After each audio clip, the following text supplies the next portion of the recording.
Yemen से हौसियों ने Israel पर मिसाइल हमला किया है। हौसी मिसाइल हमले के बाद मकबूजा बैतुल मक़दस में सायरन बज उठे। इजरायली फौज के मुताबिक मिसाइल को फिजा में ही तबाह कर दिया गया। यमन से हौसियों ने इजराइल पर मिसाइल हमला किया है। हौसी मिसाइल हमले के बाद मकबूजा बैतुल मक़दस में सायरन बज उठे। इजरायली फौज के मुताबिक मिसाइल को फिजा में ही तबाह कर दिया गया। यमन से हौसियों ने इजराइल पर मिसाइल हमला किया है। हौसी मिसाइल हमले के बाद मकबूजा बैतुल मक़दस में सायरन बज उठे। इजरायली फौज के मुताबिक मिसाइल को फिजा में ही तबाह कर दिया गया। यमन से हौसियों ने इजराइल पर मिसाइल हमला किया है। हौसी मिसाइल हमले के बाद मकबूजा बैतुल मक़दस में सायरन बज उठे।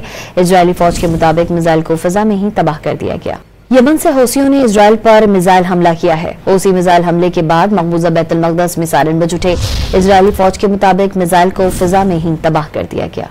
यमन से हौसियों ने इजराइल पर मिसाइल हमला किया है। हौसी मिसाइल हमले के बाद मकबूजा बैतुल मक़दस में सायरन बज उठे। इजरायली फौज के मुताबिक मिसाइल को फिजा में ही तबाह कर दिया गया।